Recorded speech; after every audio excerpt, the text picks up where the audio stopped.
우리가 길을 갈 때 아무렇게나 그냥 가지 않는 것처럼 하나님께서 우리의 길을 인도해 주실 때 반드시 목적지를 두시고 작정하시고 우리를 인도해 주신다는 것입니다. 그 목적지라고 하는 것은 그의 영광의 찬송이 되게 하려 하심이라 입니다.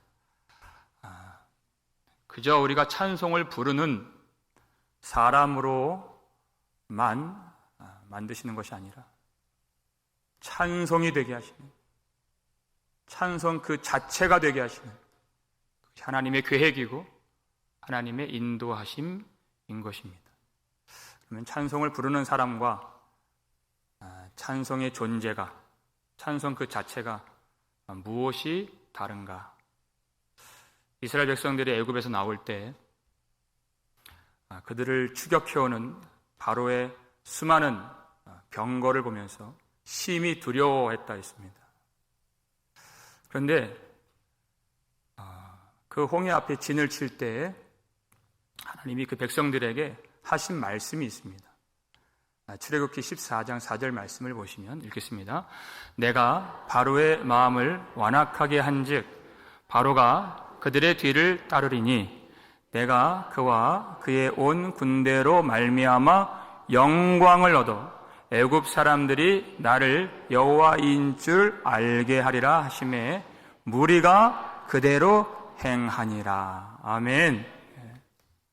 하나님이 바로의 마음을 완악하게 하신다는 것입니다. 바로로 하여금 그 모든 애굽의 병거를 보내도록 하신 분이 누구십니까? 이렇게 존칭어가 붙으면 다 하나님이죠. 누구십니까? 하나님이시죠.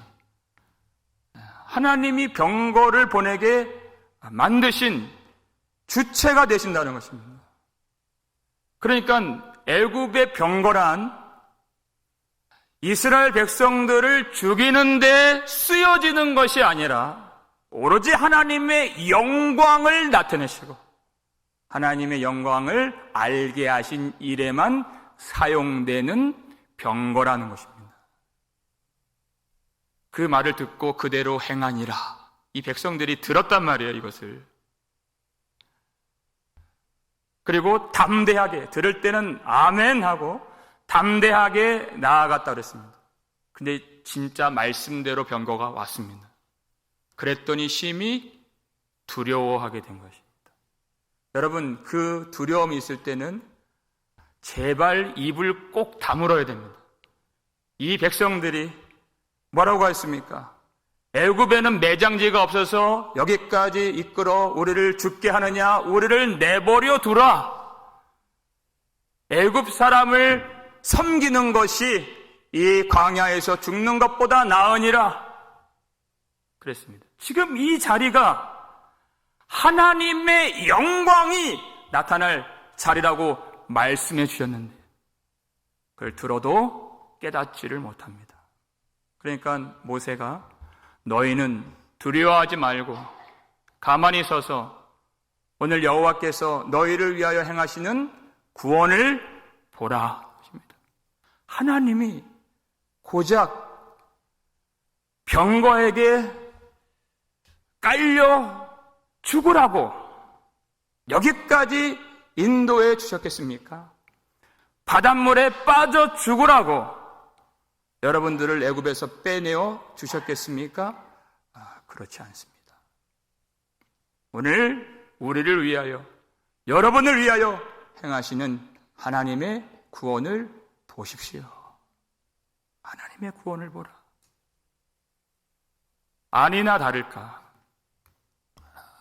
그들이 생각하지도 상상하지도 못했던 방법으로 홍해를 갈라주시고 마른 땅이 되게 하시고 그 길을 걷게 하시고 이제 병거들이 들어오려고 그러니까 하나님이 붙잡고 계셨던 그 바닷물을 놓으셔서 병거가, 기병이, 말들이 하나도 빠짐없이 홍해 바닷물에 덮어지게 만드셨다는 것입니다.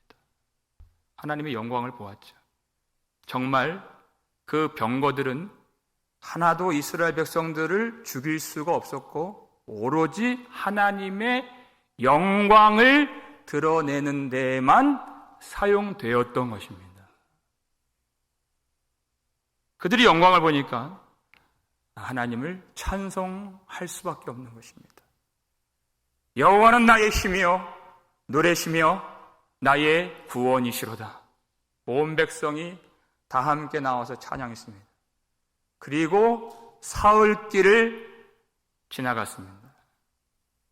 거기에 물이 없었더라 그랬죠. 그렇게 찬양했던 백성들이 마라에서 물이 없고 쓴물이 나는 것을 보고서 찬양이 뚝 끊어졌습니다. 이것이 찬양하는 사람의 찬양인 것입니다. 찬양하는 사람의 찬양은 그 모든 상황과 조건이 맞아떨어질 때만 나오는 찬양인 것입니다. 여러분, 우리가 제일 잘하는 장기와 특기가 무엇입니까? 변덕입니다. 그렇게 은혜를 받고서 눈물을 흘리면서 예배를 드리고 은혜를 체험하고 그 눈물 자국이 다 마르기 전에 집에 돌아갑니다. 우리 삶의 터전으로 돌아갑니다. 거기서 우리 인생의 쓴물이 나오는 마라를 만납니다. 거기서 찬양이 또 끊어지는 그것이 우리 인생이죠. 그런데 이 성경이 말씀하고자 하는 것은 하나님이 거기에서도 이 백성들을 계속 이끌고 가신다는 것입니다. 하나님의 목적이 있기 때문에 그저 상황과 조건에 맞는 그때마다 좋을 때만 노래하는 찬양하는 그런 사람 되는 것이 목적이 아니라 그의 영광의 찬송이 되게 하려 하심이라. 이것을 이루시기 위하여 그 자리에서 쓴물이 나오고 원망이 나오는 그 자리에서도 하나님이 우리를 이끌고 가신다는 것입니다. 그러니까 하나님의 은혜와 우리 존재 사이에 그 어떤 것도 개입해서 들어올 수 없을 만큼의 은혜 자체로 은혜의 덩어리로 만드시는 것. 하나님의 목적입니다. 하나님과 우리 사이에 어떤 사건, 형편, 상황, 조건, 감정, 사람들의 말 그런 것들이 들어와서 예배를 방해할 수가 없는 완전히 은혜에 압도되고 완전히 성령에 사로잡혀 예수 그리스도 안에 온전히 들어가게 된 하나님의 백성들을 만드시는 것이 하나님의 목적이요 계획인 것입니다. 이 성경을 지금 쓰고 있는 바울은 감옥 안에서 이 성경을 쓴 것입니다. 하나님이 그를 부를 때 내가 너를 이방의 빛으로 삼아 너로 땅끝까지 구원을 얻게 하리라. 하나님이 그에게 주신 약속입니다. 그래서 정말 그가 안디옥 교회 파송을 받고서 온 소아시아 지역과 그리스 지역, 마게도냐, 아가야 지역에서 열심히 두루 다니면서 복음을 전했습니다. 그리고 3차 전도 여행 끝날 즈음에 예루살렘으로 돌아와서 그가 결박을 당하죠. 그때부터 이게 사도행전 21장 내용인데 그때부터 사도행전 끝날 때까지 28장까지 그 결박이 풀어지지 않습니다.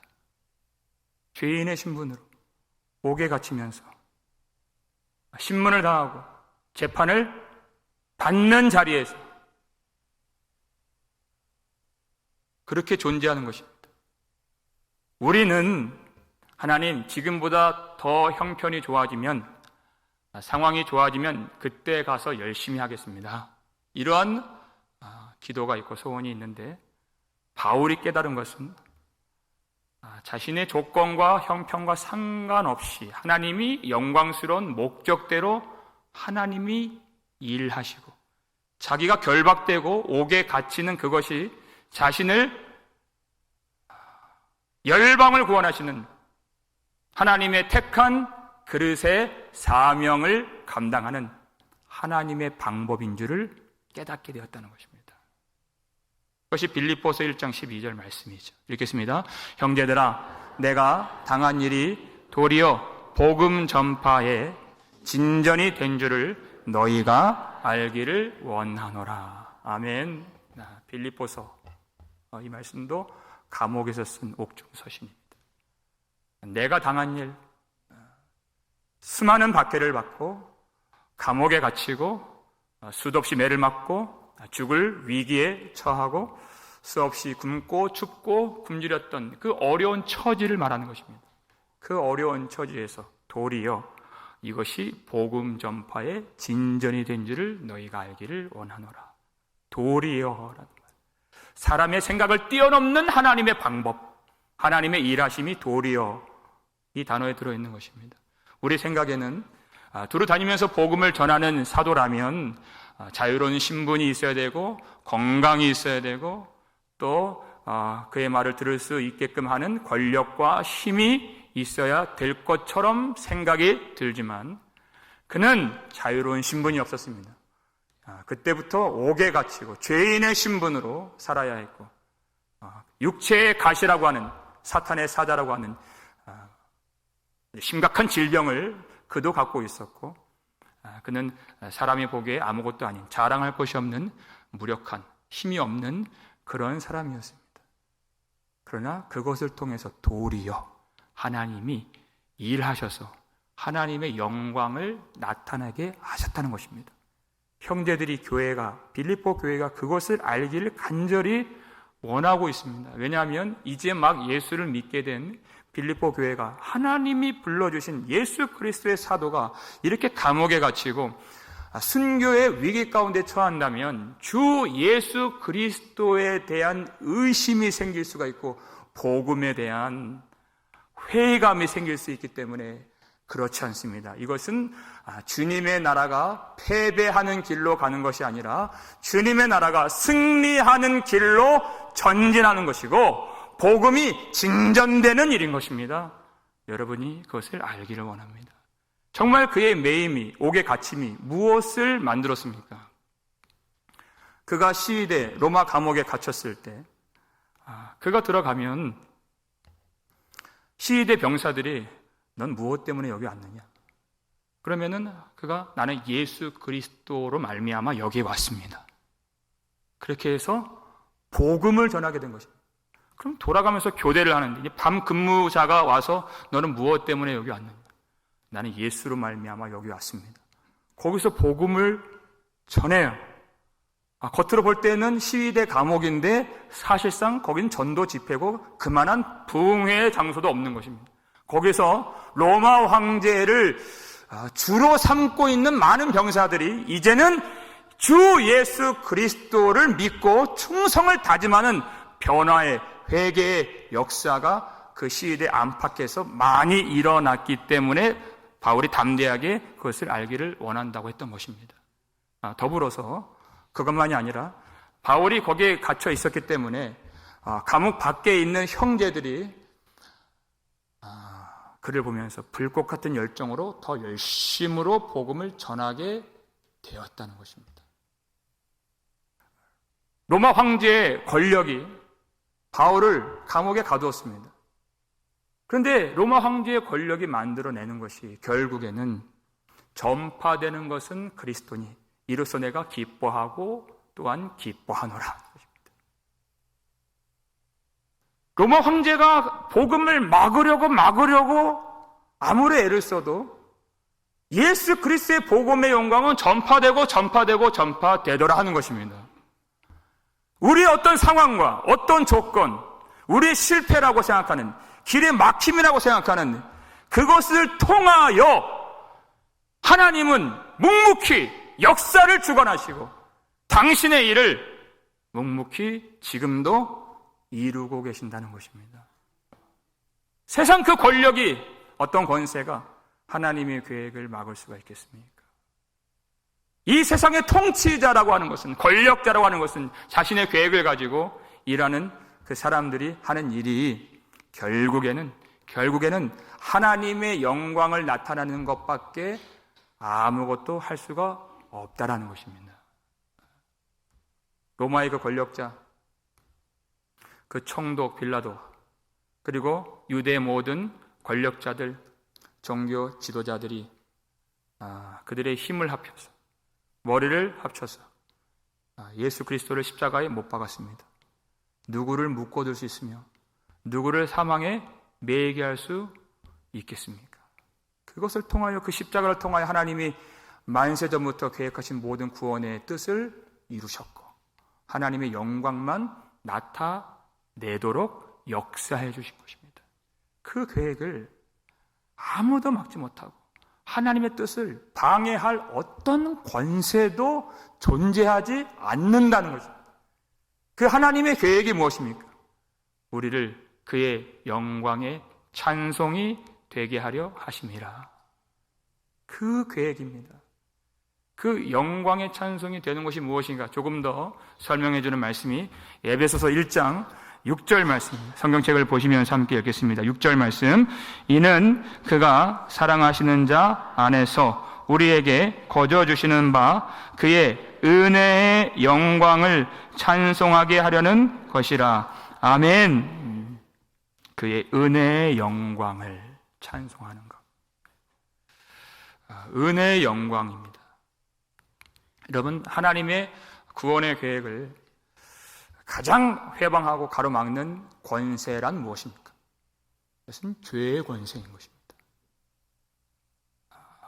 이스라엘의 역사, 구약 성경은 온통 이스라엘의 역사로 되어 있는데 그 역사는 완전히 실패한 역사인 것입니다.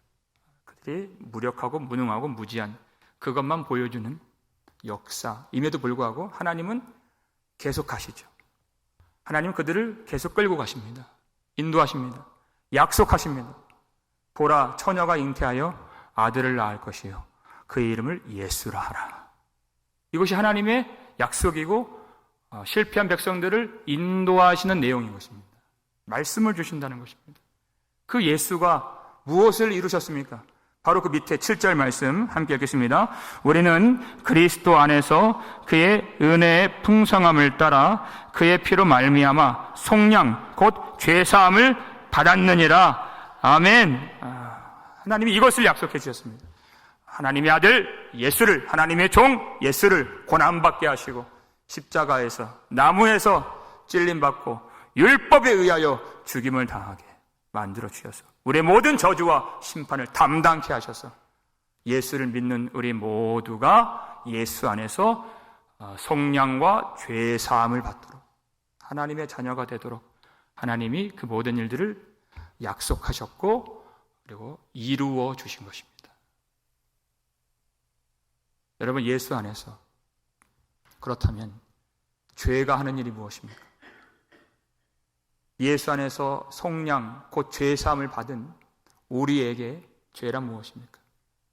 오로지 하나님의 사랑이 얼마나 큰 것인가, 하나님의 은혜가 얼마나 크고 놀랍고 영원한 것인가만은 확증하고 그것만을 드러내는데 소용되는 도구밖에 되지 않는 것이 예수 안에 있는 신자들의 죄라는 것입니다. 얼마나 놀랍습니까? 사도 바울이 이것을 깨닫게 되었습니다. 그러므로 이제는 그리스도 예수 안에 있는 자에게는 결코 정죄함이 없는 것입니다. 예수 밖에 있는 사람들에게 죄는 여전히 쏘는 것이고 여전히 죽이는 것입니다. 그러나 예수 안에 있는 신자들 속에 있는 죄는 결코 정죄받게 만들지 못합니다. 하나님의 은혜가 그렇게 크기 때문에, 예수님이 우리의 모든 죄를 대속하셨기 때문에, 우리에게 있는 은혜는 모든 죄를 이기도록 만드는 은혜이기 때문에 바울이 이것을 깨닫고 가는 곳마다 자신이 얼마나 큰 죄인인가만을 증언하죠. 복음을 전할 때마다 자신이 하나님의 종, 신실한 종 스데반을 죽이는데 일조하고 찬송표를 던지고 하나님의 사랑받는 교회를 핍박하고 욕하고 옥에 가두고 죽이는데 열심을 내었던 자기 죄를, 죄인 중에 괴수였던 자기의 과거를 다 가는 곳마다 그는 말하고 다닙니다. 왜 그렇게 합니까? 이제 죄가 그를 죽게 하지 못하고 오직 하나님의 은혜가 얼마나 큰지, 영광이 얼마나 무한한지만을 드러내는 죄이기 때문에 그는 자복하고 또 은혜를 말하고 복음을 말할 수 있는 것입니다. 이것이 우리가 만세 전에 예수 안에서 택함을 받았다는 내용인 것입니다. 죄가 들어오기 전에, 우리가 만들어지기 전에, 세상이 만들어지기 전에 하나님은 우리를 예수 안에서 구원하시기로 계획하셨습니다. 작정하셨습니다. 그러니까 죄보다 하나님의 은혜가 앞서고 은혜가 더 크고 은혜가 더 강력하다는 것입니다.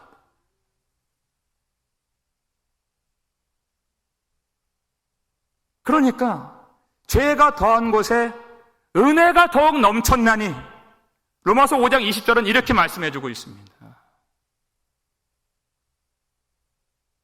죄가 더 이상 우리를 죽일 수가 없는 하나님의 은혜만을 증거하고 더 이상 죄가 우리를 쏘지 못하고 죽이지 못하는 하나님의 사랑을 선포케 만드는 하나님의 은혜가 얼마나 큰 것인가를 말하게 하는, 죄가 많은 사람들에게 예수 그리스도의 피가 부어지면 그는 정말 큰 은혜를 더 받은 것입니다. 그렇게 은혜만을 나타내는 그런 예수의 보혈이기 때문에 예수 그리스도 안에 있는 자들은 언제든지 복음을 의지하여 다시 일어설 수가 있는 것입니다. 예수 안에 있는 자들은 언제든지 예수 보혈을 의지하여 다시 시작할 수가 있는 것입니다. 이것이 놀라운 복음의 내용인 것입니다. 여러분, 이 은혜의 영광을 어디에서 알게 하시고 어디에서 찬송하게 하십니까? 우리의 현실, 우리의 삶의 자리인 것입니다. 바로의 병과 같이 밀려오는 두려움이 있고 바울이 옥에 갇힌 것 같은 답답함이 있는, 죄의 권세가 여기저기 도사리고 있는 그런 우리의 어려운 현실 속에서 하나님은 이 은혜를 알게 하시는 그 자리가 유일한 하나님의 영광의 자리라고 하는 것입니다. 하나님이 기껏 우리에게 이 어려운 현실에서 절망이나 주시려고 우리를 그 죄에서 어둠에서 불러내 주셨겠습니까?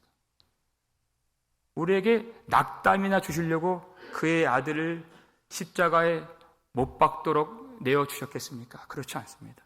신앙생활 쉽지 않습니다. 어려운 것입니다. 정말 죽을 것 같이 힘들 때가 많이 있고 길이 막힌 것 같고 도울 자가 없고 모든 것을 다 그만하고 싶은 그런 마음이 드는 것이 신앙생활인 것입니다. 그러나 그것이 우리에게 하나님의 은혜의 영광을 알게 하시는 나의 유일한 십자가인 것을 여러분 잊지 말아야 되는 것입니다. 하나님이 우리를 그저 다윗으로 만들려고, 훌륭한 복음 전하는 바울로 만들려고 그 일을 시작하신 것이 아닙니다.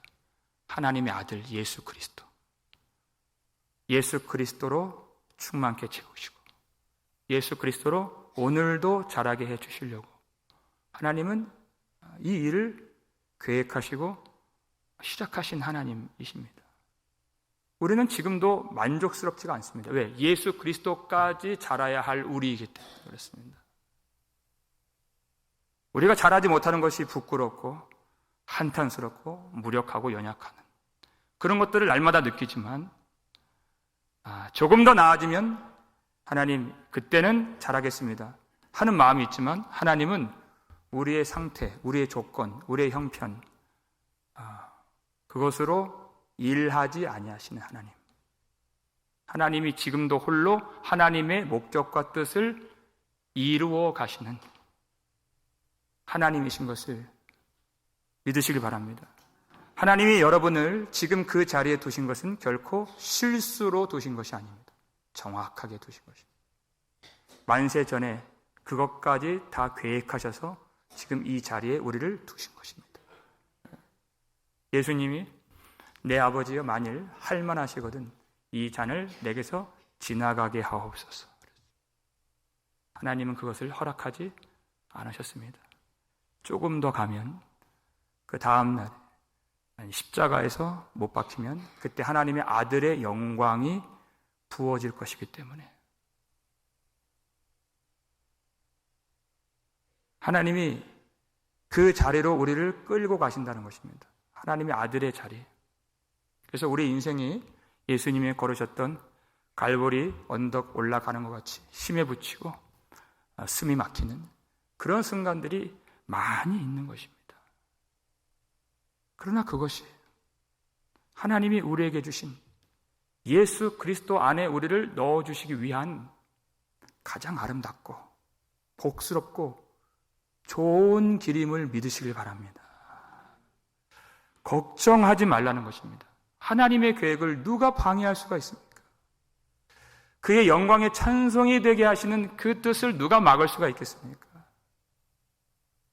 나의 두려움 때문에, 괴로움 때문에, 답답함 때문에 내 옆사람 힘들게 하지 말고 내 곁에서 지금도 영광의 뜻대로 일하시는 하나님의 구원을 보라는 것입니다. 하나님의 구원을 보라는 것입니다. 그 하나님의 구원을 보면 그 자리가 영광의 자리인 것입니다. 거기에서 하나님이 일하시고 하나님의 권능을 보여주시고 하나님의 구원이 이루어지도록 하실 것이기 때문에 지금 우리가 받은 우리의 삶의 자리는, 우리의 인생은 하나님이 우리에게 주신 최선의 인생이고 최고의 인생이고 최적의 인생인 것을 믿으시길 바랍니다. 하나님을 사랑하는 자, 그 뜻대로 부르심을 입은 자들에게는 모든 것이 합력하여 선을 이루느니라 그랬습니다. 선을 이루느니라. 그것을 아는 자들이 어떻게 여러분 불편한 말을 할 수가 있습니까? 그렇지 않습니다. 그것을 아는 자들은 그날에 오늘 삶의 현실에서 소망을 말할 수가 있고 승리를 말할 수가 있고 위로의 말을 할 수가 있는 것입니다. 믿음 있는 자만 그렇게 할 수가 있습니다. 내 상황과 내 조건으로 결론되는 인생이 아니라 하나님의 계획과 하나님의 권능으로 영광이 될 인생이기 때문에 그렇습니다. 위로할 줄 아는 우리가 될 수 있기를 바랍니다. 얼마나 힘드십니까? 그렇게 할 줄 알아야죠. 내가 도와드릴 건 없습니까? 내가 기도해 드리겠습니다. 나도 똑같습니다. 왜 그렇게 못합니까? 왜 안 됩니까? 하지 말고 나도 똑같은 그런 상황입니다. 그러나 우리 주님이 승리하셨기 때문에 우리도 이길 줄 믿습니다. 이 말을 건넬 줄 알아야 됩니다. 여러분 서로를 돌아보실 수 있기를 바랍니다. 교회에서 내가 모르는 사람이 있으면 인사해 주시고 위로해 주시고 손잡아 주시고 오래 기도하는 사람이 있으면 어깨를 잡아 주시고 여러분 불편한 말, 못된 말, 정죄하는 말 우리 모두가 신앙생활이 어려워서 여기까지 나온 것입니다.